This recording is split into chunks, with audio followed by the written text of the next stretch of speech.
Today we are going to talk about the 3 big changes that are coming on the Sun Princess starting on October 14th of 2024. We're also going to be talking about princess transfers. There are big changes taking there that I think that you should be aware of. And finally, at the very end, I'm going to say something about September 11th that I didn't say yesterday. So if you want to stay tuned for that, you can. And if you don't want to hear anymore, you can go ahead and leave early, but I hope you'll join us because I think it's important for us to talk about this together. So let's go ahead and get started.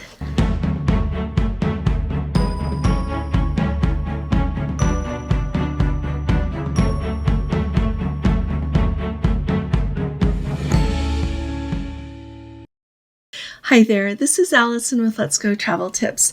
Today is Thursday, it is September 12th of 2024.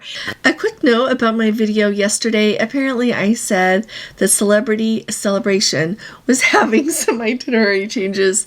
I think you probably know there's not even a ship called the Celebrity Celebration, but it's the Carnival Celebration for anyone out there who is now searching for the Celebrity Celebration. I apologize. And if you have been around here for a while, beginning on October 14th of 2024, there are 3 really big changes that are going to be taking place on the Sun Princess on her very first sailing here in the United States with paying passengers on board. She's got a few days in between when she arrives on the Transatlantic that will be disembarking from Southampton on September 23rd to come to the United States, a few days, and then those voyages will commence. Those few days there, they've got a sailing with media and travel agents on board. I'm really sad. I have to miss that. That is right when we're going to be in the Mediterranean on our fantastic cruise with this round trip out of Athens. I'm not sorry about going to the Mediterranean. I just wish they weren't at the same time. Now, let's start at the top. The 3 changes that we're going to see are what they're doing with their dining rooms, and I've got more details on that for you today. We are going to see the sanctuary go into full effect, and number 3 is Park 19. So let's start off with the changes in dining. So when we first got wind of this, I told you all about it quite some time ago. It's been at least a couple of months ago that we learned that they were going to rearrange the dining rooms. It happened close to the time, not quite the same time, but in the same window of time that they had the bright idea to do the sanctuary. And so I think honestly that they came up with that idea, and they also saw that what they had originally done with dining on board the Sun Princess wasn't really working out.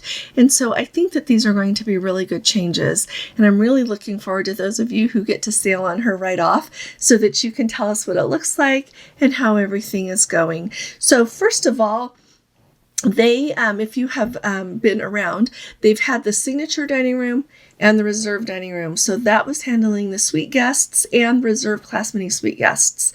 So now you are going, if you're in that sanctuary collection, you're going to be dining in the sanctuary dining room, but it's not going to be that same sanctuary dining room. They needed a larger venue because that's a lot more guests that are going to be in that sanctuary collection. And so they have are taking both that sanctuary dining room area and reimagining it. That is now going to be on deck 8 aft where the Americana diner was previously.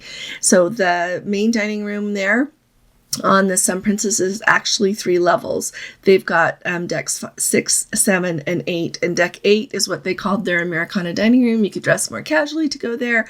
They had a slightly different menu part of the time, and it was just kind of a whole different idea on Princess. So they're moving the sanctuary dining room up there. I have not heard that they are moving the dining area that is also in that deck 8 aft area that is spellbound. I think that's just going to stay the same. Not a peep has been made about moving that. So plan on that staying the same. So that's what they're doing in the sanctuary dining room. The next up, the Catch by Rudy. So the Catch by Rudy and the Butcher Block by Dario were situated at that extension of the buffet, and that didn't work from the get-go. A lot of people commented, and Rudy and Dario, rumor has it, didn't like those assignments of venues either. It really was like eating in the extension of the buffet. And they are both world-renowned chefs, and so they deserved a better venue. And I think that the dining that they provide begs a better venue. And the Catch by Rudy is now going to be over in what was the signature dining room. The signature dining room and the reserve dining room are right next door to each other, and those are on deck 7, and it's kind of close to the piazza, but it's down the hall a little bit, and so it's nicely situated. So that signature dining room is now going to be Rudy's. That reserve dining room is going to be the Crown Grill, because the Crown Grill is now going to be where the Butcher Block by Dario is going to be located. I really think that these will lend to a much nicer dining experience for all the guests who want to eat at the Catch by Rudy or the Butcher Block by Dario. And I think that Princess overall will get a lot more return customers going to these venues, because you come for such an exquisite dinner and you want the surroundings that go with that. So I think this is a really great move. And then the Crown Grill is going to move to that reserve dining room. So everything is in motion, but I think that these will be really good changes. And honestly, other than like renaming the venues and probably just a little bit of a shuffle, it shouldn't require a lot as far as, I don't think you're going to need a lot of hammers and nails and a lot of things for that. Of course, you're going to need to change the name and a few things about it, but a lot of it, I think, is going to look like it looks now, just renamed. Now, the other thing that they are changing, and I love this change, because when they announced the main dining room on board the Sun Princess, they just called it the Horizon Dining Room, which is like naming it after the buffet on a lot of their ships. And it's a beautiful, beautiful venue. It is so wonderful to get to eat in the main dining room on the Sun Princess. All 3 levels are aft with these floor-to-ceiling windows. It is absolutely beautiful. No matter which deck you're on, it is beautiful. And so they are going to name deck 6, instead of just being part of the Horizon Dining Room, is now going to be the Soleil Dining Room. Deck 7 is now going to be the Eclipse Dining Room. And then, of course, deck 8 is going to be that Sanctuary Dining Room. A really important thing to remember about deck 6 and deck 7 is deck 6 is where they have that traditional dining experience, where you're going to sign up for the same table, same waiters, same time seating every night of the cruise. Deck 7 is where you're going to walk up if you want to eat in the main dining room, just whenever it is you want to eat, or where you're going to make a reservation for just whatever time you want to eat. So that is everything that we know so far about what Princess is changing with all of their dining rooms. Like I said, it's going to be great to see how everything looks when they have the new signs up and everything goes into action. I'm looking forward to trying that again myself sometime sooner than later. Now, the other really big change we're looking at is what they're going to do with Park 19. And I think that we have a hint in the announcement that they have made that it is going to be renamed the Sky Deck Sports Court and Track. So when you think of what is already up there, we knew they had a sports court. They've got a walking track. They've got, my understanding is, the hammocks and a little bit like that leaning. It's just kind of glass that you can look over the edge of the ship on. That is still there. And so all of the other things that weren't really working out, that they're going to have to be taking down and removing, it sounds like what they are left with is what we are used to on a traditional princess ship. Children can enjoy it, teenagers can enjoy it, adults can enjoy it. It's a really great place for everybody. I noticed that when we were on both the Discovery Princess, when we were on at the end of the end of July to Alaska, a lot of children were on board, a lot of families, and it was super busy up there. Also on our sailing, that we just did on the Love Boat cruise, there were not as many children on that sailing, but I did notice that a lot of people, children and adults, were loving enjoying the sport court, the walking track, and what's available up there. So it'll be fun to see if Princess announces anything else to go on that, or if they're just going to stay true to who they are and leave that area as it is. So I will be watching with you. I am sure they are really disappointed that those other amenities that they were trying to make work up there didn't end up panning out. But in the long run, it just might be for the best. So we'll just keep our eye and see what they have to say about that. Now, the third thing that I mentioned goes into effect is the sanctuary in full swing. So Princess announced that sanctuary collection. There are certain classes of cabins, like they've got some deluxe mini suites. They've got some premium balconies, and then they've got the suites that are going to be a part of the sanctuary collection. You very specifically book categories to be in the sanctuary collection when you do it. And if you have booked before, Princess made that announcement, and the cabin category that you booked in happens to be included in the sanctuary collection, you get to cruise in the sanctuary collection, enjoying the sanctuary and the other amenities that go with that.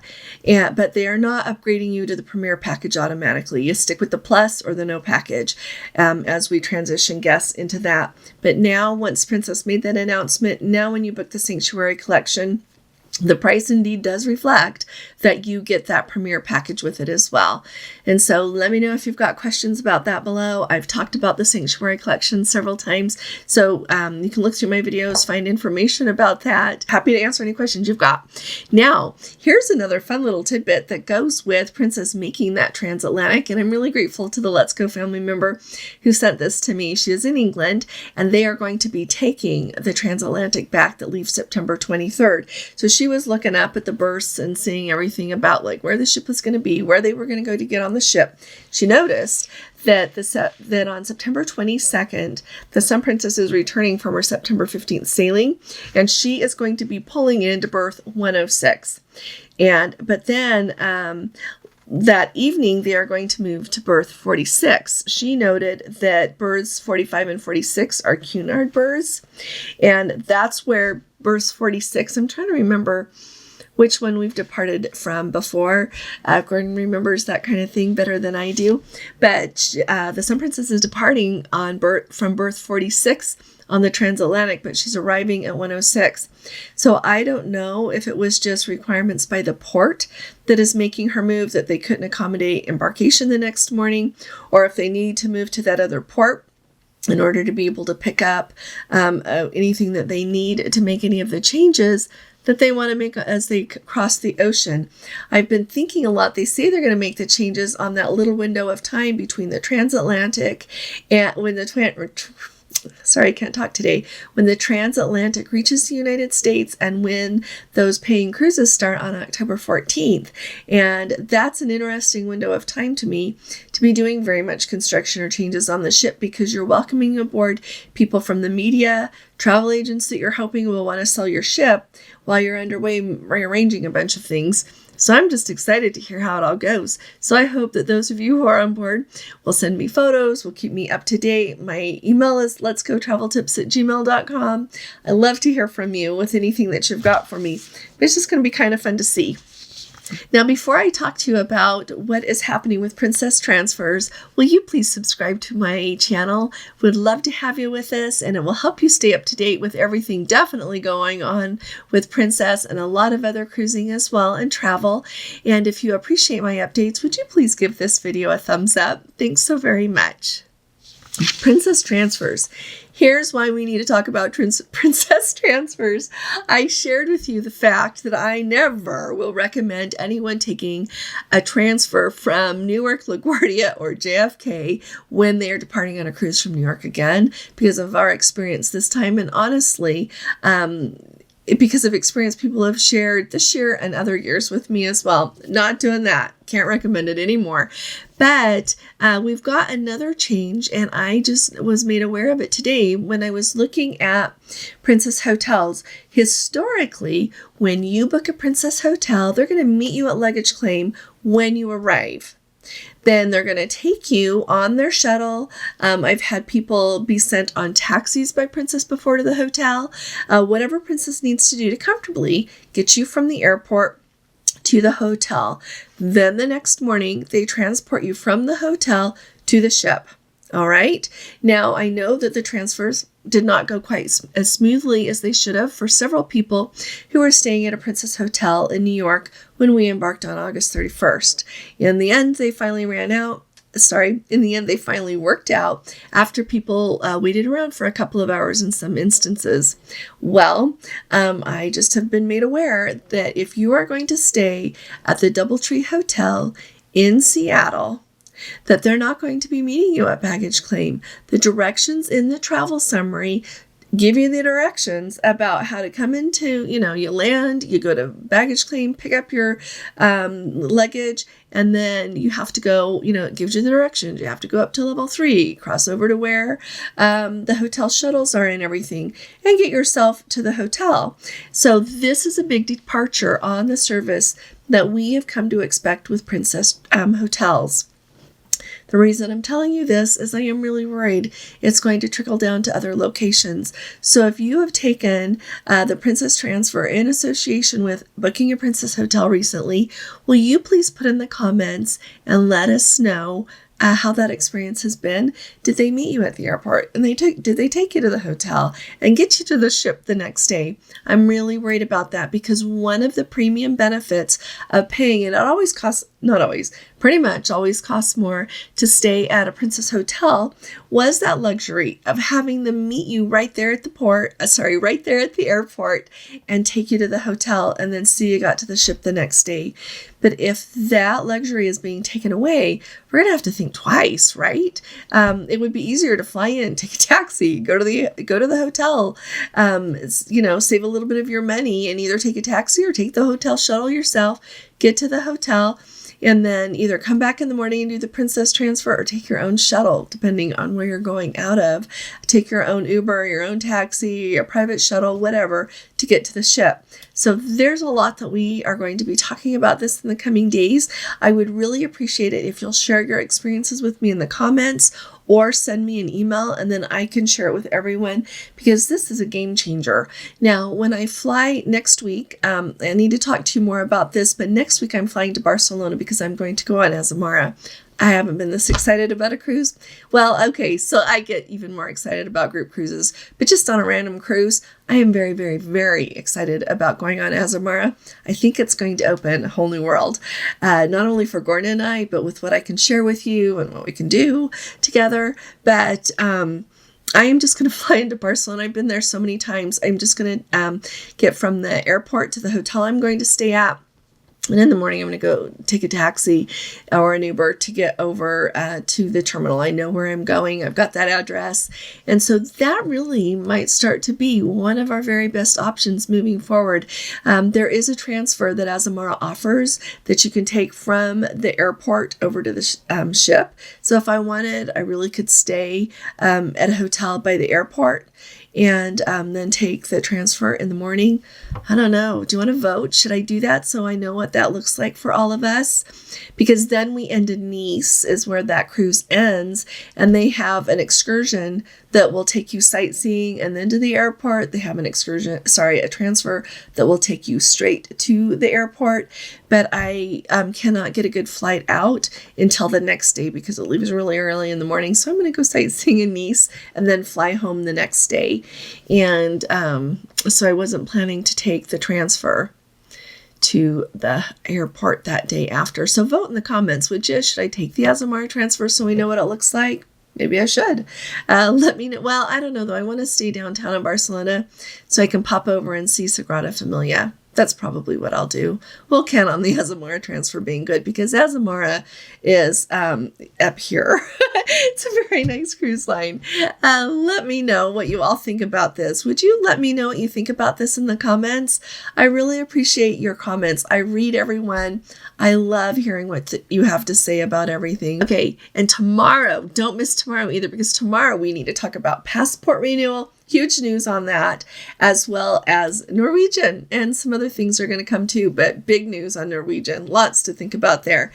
Okay, I said that I have something to say about September 11th that I didn't say yesterday, and I think that it came to my mind a lot today as I realized today's September 12th, and every year I automatically think back to September 12th of 2001. And a lot of the succeeding days I do as well, because I remember what I felt in my heart for people who were in New York at that time, and as people searched for their loved ones. And it was such a heartbreaking time for everyone. And I just wanted to say that this whole experience is such a reminder to me, as I said yesterday, to always remember and to be wise. And at the same time, I think how lucky I am to be alive. And so I just wanted to tell you how much I love you all. I think that if those dear people had something to tell us 2 seconds before they left, they would want their loved ones to know that they love them. And they would want to say, take good care of each other, and be grateful and be happy to be alive and live. And so I just wanted to share that with you today, because if it's on my mind, it's probably on yours as well. So I look forward to hearing from you in the comments as well. Thanks for joining me. You're all wonderful to be with me, and I'm grateful for each of you. So I'll be talking to you all again really soon. You all take really good care. God bless you. Love you. Bye-bye.